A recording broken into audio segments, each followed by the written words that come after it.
नमस्कार, आप देख रहे हैं टीएनपी न्यूज और मैं आपके साथ हूं चंदा यादव।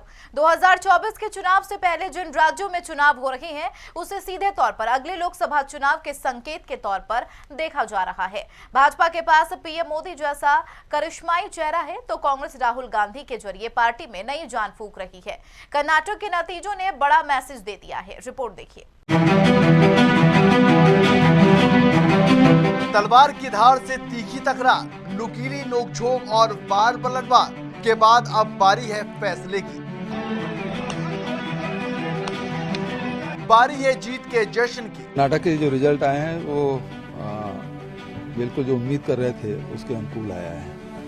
भारतीय जनता पार्टी ने पूरा ताकत लगाया और ये मोदी जी खुद को सामने रख के वोट मांगे थे, तो ये हार जो है वो मोदी की हार है और भारतीय जनता पार्टी से पहले से जान चुकी थी और इसी कारण से जितने मीडिया हैं उसमें फोटो मोदी जी की जगह नड्डा जी का लगाना शुरू कर दिया। तो उसी से समझ आ गया था कि भारतीय जनता पार्टी अपनी हार स्वीकार कर चुके हैं। बात मुद्दों की है। हम जिन मुद्दों पर चुनाव लड़े उन मुद्दों की जीत हो रही है। भारत जोड़ो यात्रा के वक्त जो मुद्दे शुरू हुए थे वही मुद्दे पूरे चुनाव के अभियान में भी आपको दिखाई दिए और सुनाई दिए। 40% कमीशन सरकार का जो हमने नारा दिया जनता ने स्वीकार किया और भाजपा को हराने में बहुत अहम हमारा एक मुद्दा रहा जिसे लोगों ने एक्सेप्ट कर कांग्रेस को बहुमत दिया है। हाथ पर मंथन की।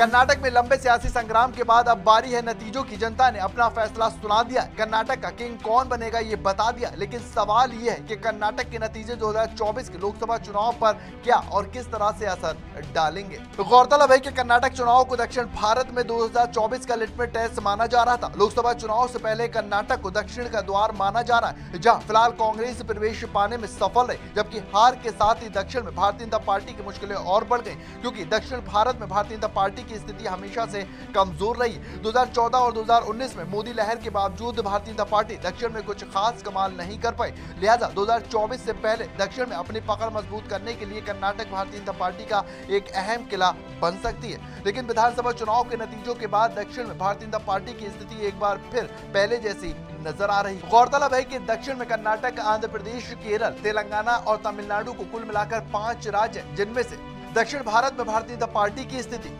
केरल में 140 विधानसभा में भारतीय जनता पार्टी का एक भी विधायक नहीं, 20 लोकसभा सीटों पर भारतीय जनता पार्टी का एक भी सांसद नहीं और केरल के राज्यसभा में भारतीय जनता पार्टी का एक भी सदस्य नहीं। इसी तरह तमिलनाडु की बात की जाए तो तमिलनाडु के 234 विधानसभा में भारतीय जनता पार्टी के पास महज 4 विधायक हैं, जबकि 39 लोकसभा सीटों में से एक भी सांसद भारतीय जनता पार्टी का नहीं। यही हाल राज्यसभा का भी है, यहाँ पर भारतीय जनता पार्टी का एक भी सांसद नहीं। बात आंध्र प्रदेश की करें तो आंध्र प्रदेश में कुल 175 विधानसभा सीटें हैं, लेकिन यहाँ पर भारतीय जनता पार्टी का एक भी विधायक नहीं। लोकसभा में 25 सीटें हैं, लेकिन सांसदों के मामले में भारतीय जनता पार्टी की झोली खाली है, लेकिन राज्यसभा में भारतीय जनता पार्टी के 4 सांसद जरूर हैं। तो वहीं पर तेलंगाना के अंदर 119 विधानसभा सीटों पर भारतीय जनता पार्टी के महज 2 विधायक और 17 लोकसभा सीटों पर महज 4 सांसद हैं, जबकि राज्यसभा में एक भी सांसद नहीं है। और अगर कर्नाटक की लोकसभा सीटों को भी मिला दिया जाए तो दक्षिण में कुल 130 लोकसभा सीटें हैं, जिनमें से भारतीय जनता पार्टी के महज 29 विधायक हैं और इनमें से 25 विधायक अकेले कर्नाटक में। ऐसे में कर्नाटक में यह हार भारतीय जनता पार्टी के लिए एक बार फिर से दक्षिण का द्वार बंद कर सकती है, जबकि कांग्रेस के लिए कर्नाटक की ये जीत 2024 के लिए संजीवनी का कार्य करेगी। दक्षिण में विपक्षी पार्टियों और क्षेत्रीय दलों को साथ लेकर कांग्रेस यहां से भारतीय जनता पार्टी को कड़ी टक्कर दे सकती है। फिलहाल तो कर्नाटक के अंदर भारतीय जनता पार्टी पिछड़ चुकी है। हालांकि नतीजों के रुझान सामने आते ही भारतीय जनता पार्टी ने अपने प्लान बी पर भी कार्य करना शुरू कर दिया। ये माना जा रहा है कि भारतीय जनता पार्टी के कई नेता जेडीएस के संपर्क में है, यानी कि भारतीय जनता पार्टी के पास अब एक उम्मीद बाकी है। हालांकि ये उम्मीद भारतीय जनता पार्टी के लिए कितनी कारगर साबित होगी ये देखना दिलचस्प होगा। Bureau report TN।